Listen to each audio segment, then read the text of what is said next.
solar system with debris left over from the dawn of time. Thousands of comets hurtle around us at over 20,000 miles an hour. They are almost impossible to detect. Until they are heated by the sun, they are blacker than coal. Scientists are racing to unlock their secrets. Comets hold the key to understanding the birth of our solar system. But they may also be the death of us. Throughout history, these celestial bodies have scarred the surfaces of all the planets. The power of their impact is terrifying. They are capable of wiping out life as we know it. And right now, there is nothing we can do to stop it.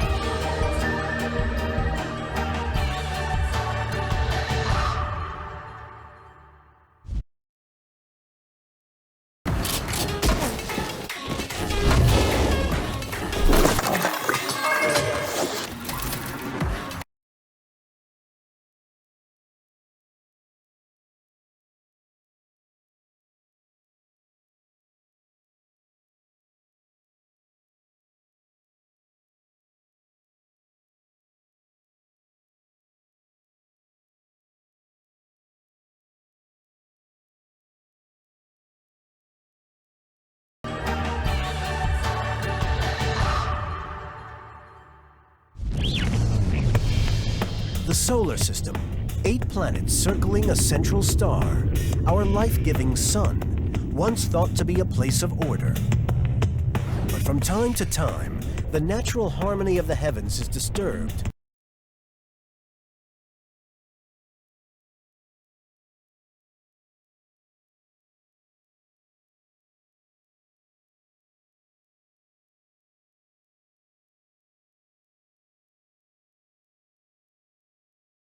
When a strange light streaks across the skies, an evil star, a harbinger of doom, a comet. But the facts behind these erratic objects are far stranger than the fiction. Comets have been flying around our solar system since its creation, 4.6 billion years ago. They may have helped shape our planet's destiny. And incredibly, without them, we might not even be here. Comets contain some of the most primitive material in the solar system, material that has been there for 4.6 billion years. It captures a record of what the solar system is like. Comets are important for helping us to understand our place in the universe. Comets giveth and comets taketh away. They're both the creators and the destroyers of life. That's an astonishing claim, but there's evidence that it could be true. One thing is certain. Any object 1 mile wide crashing into Earth at over 20,000 miles an hour is going to cause major problems. We only have to look at the dinosaurs to see the devastation a comet strike can cause. 180 million years ago, dinosaurs ruled the Earth. Their reign lasted for more than 140 million years, and then suddenly, they died out.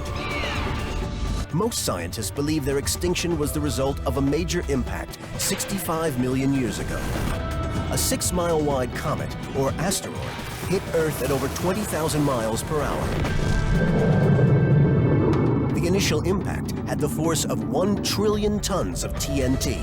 It killed everything within an area of 300 miles. Enormous tidal waves swept around the world. The impact triggered violent earthquakes and volcanic eruptions.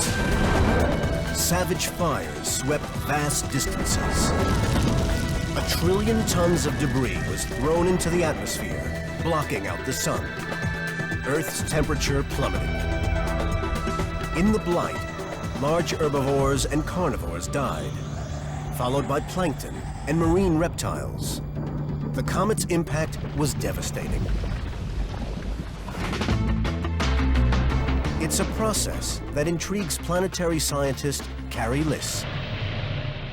Dinosaurs were dominating the planet from 120 million years ago to 65 million years ago. To put that in context, we've only been as a hint of the human race for 3 million years. Without an impact 65 million years ago, reptiles would probably still be dominating the Earth, and mammals would be secondary or just small little creatures. The death of the dinosaurs paved the way for mammals to flourish. They were highly adaptable and soon became the dominant force on Earth. There was a sudden evolutionary boom as whole new species emerged. One of these, eventually, was us.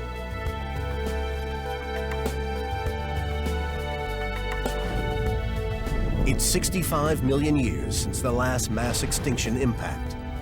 Scientists believe that one day, Earth will be struck again. We don't have to worry about that tomorrow, but in the next million years. This sounds almost like science fiction.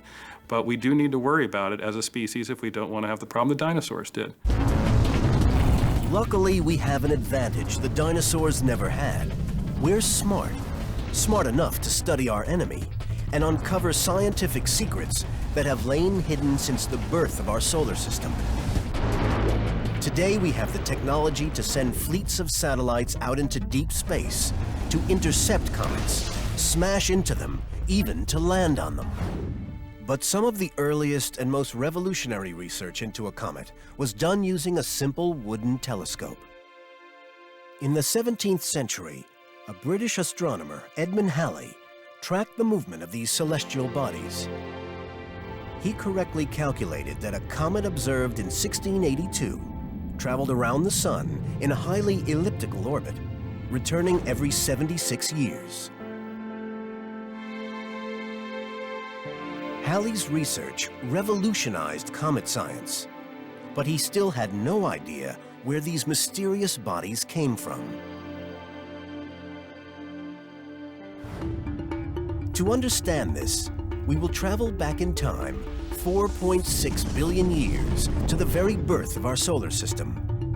We now think that in the beginning, the solar system was just a thick molecular cloud of dust, ice, and debris spinning in space. As it spins, it collapses to form the sun.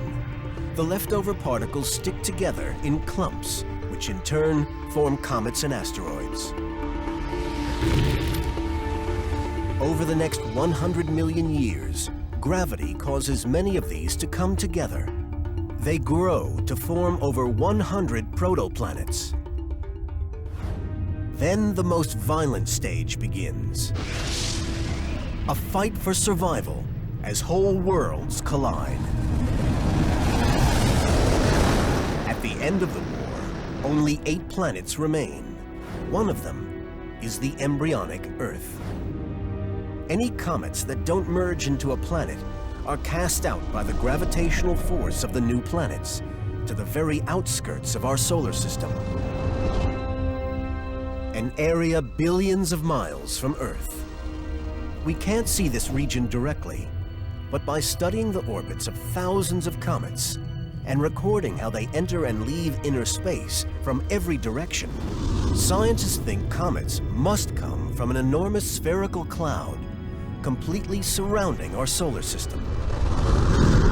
They call it the Oort cloud. Our best understanding of the Oort cloud is that it contains about 1 million comets, and if you're standing on one comet, your nearest neighbor would be 10 to 100 million miles away. It's a strange existence.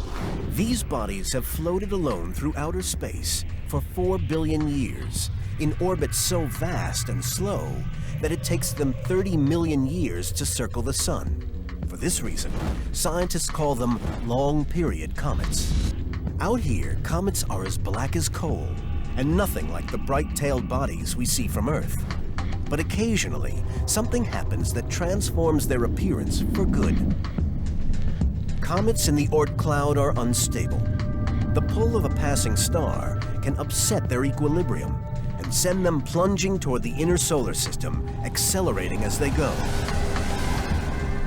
For centuries, man's observation of comets was confined to ground-based telescopes. But in 1985, that all changed. The European Space Agency launched the Giotto satellite. Giotto's mission was to fly 90 million miles into space and rendezvous with Halley's Comet. Scientists hope to capture the first ever close-up color images of a comet, the nucleus rather than the tail, and